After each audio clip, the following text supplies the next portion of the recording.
Ya, kematian Presiden Ibrahim Raisi memunculkan teka-teki siapa pemimpin tertinggi di Iran setelah Khamenei. Siapa figur kuat pengganti Ibrahim Raisi yang layak menjadi pemimpin Iran dan bagaimana peta politik Timur Tengah setelah kepergian Raisi. Untuk membahasnya sudah bersama kami pemerhati politik Iran, Pak Nasir Tamara. Selamat sore, Pak Nasir.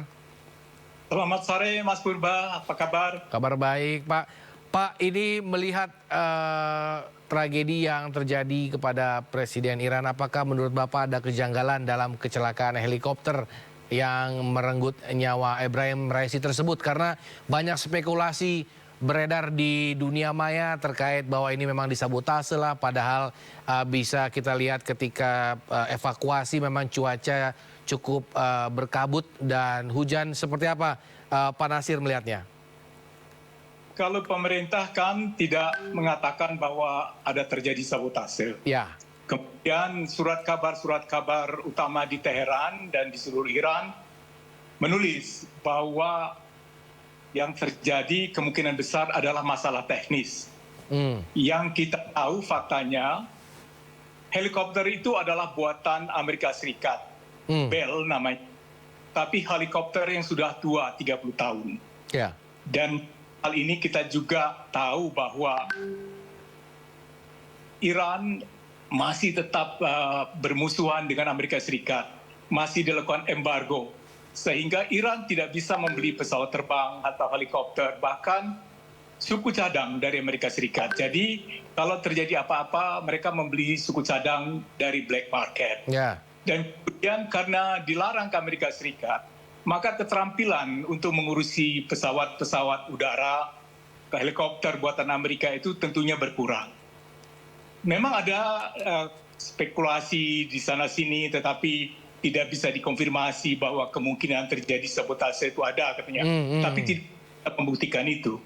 Jadi yang kita pegang adalah pernyataan resmi, paling yang dikatakan oleh mantan Menteri Luar Negeri Iran, bahwa Amerika bersalah karena telah embargo Iran, sehingga Iran nggak bisa membeli kapal terbang dan helikopter yang bagus, modern, yang layak bagi presidennya dari Amerika. Itu saja yang disampaikan. Dan dijawab oleh pejabat Amerika, ya setiap negara harus bisa mengurus dirinya sendiri, gitu kan. Lalu dengar dari pihak Israel, sama sekali kita nggak ikut campur akan meninggalnya namanya presiden. Amerika juga menyatakan tidak ikut campur sama sekali, tidak tahu menang. Itu yang kita tahu sekarang. Oke. Meskipun memang akan dilakukan investigasi lah seperti itu ya Pak Nasir, tapi apakah kematian Presiden Iran ini menimbulkan dampak terhadap peta politik di Iran sendiri, termasuk dengan hubungannya dengan negara-negara tetangga, termasuk dengan konfliknya dengan Israel, menurut Pak Nasir? Tentu saja. Presiden Raisi ini baru berusia 63 tahun, masih muda sekali. Beliau itu mulai menjadi hakim sejak revolusi Iran tahun 79.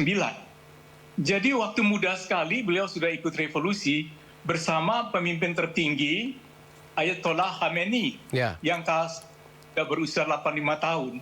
Jadi memang almarhum dipersiapkan untuk menggantikan Ayatollah Khamenei. Dengan meninggalnya almarhum, maka akan terjadi pemilihan seorang penerus yang baru, yang mungkin nantinya akan menggantikan pemimpin tertinggi Dewan Agama, yaitu Ayatollah Khamenei. Dan ini tentunya akan terjadi semacam persaingan, kompetisi, karena Ayatollah Khamenei adalah orang yang paling penting, nomor satu di Iran. Presiden itu mengikuti apa yang disampaikan oleh pemimpin tertinggi agamanya. Itu adalah bagi kita, bagaimana nantinya pemerintah berikut kan. Kalau pemerintahan Raisi itu karena background dari Ayatollah Raisi, dia seorang hakim yang keras, yang konservatif, yang telah menjatuhkan hukuman-hukuman yang berat, dan dianggap konservatif dan juga terhadap perempuan. Itu juga ingin mengatur cara berpakaian, kayak begitu kan, seperti berjilbab, dan itu semuanya. Dan itu ada catatan bahwa semasa hidupnya beliau itu memang memegang garis keras lah kayak gitu. Oke. Sebaliknya, pemimpin yang sudah ditunjuk oleh Ayatollah Khamenei, Muhammad Mokhber, adalah seorang yang kurang dikenal di dalam politik Iran, meskipun usianya lebih tua daripada yang Presiden almarhum Raisi. Beliau itu lahirnya tahun 55. Cuman yang unik adalah beliau ini lahir di sebuah provinsi Khuzestan yang banyak sekali orang Arabnya, yang menjadi yang utama pertempuran antara Iran dan Irak selama perang 8 tahun mereka. Dan di provinsi itu tempat dari 50% dari cadangan minyak Iran. Itu penting sekali. Di situ ada kota Khorramshahr, ada kota Abadan. Dan ini background-nya dari Pak Muhammad Mokhber ini. Pertama, dia itu adalah seorang PhD ya, doktor dalam ilmu hukum. Lalu beliau juga seorang ahli manajemen. Beliau sebelumnya itu telah memimpin sebuah organisasi yang ditugaskan untuk menjalankan semua ajaran Imam Khomeini. Karena itu beliau memimpin organisasi yayasan namanya Ihsan dan Berkat yang membantu orang-orang Hindu duafa. Dan salah satu yang perlu juga diingat bahwa pada masa COVID, beliaulah yang ditugaskan menemukan vaksin COVID made in Iran.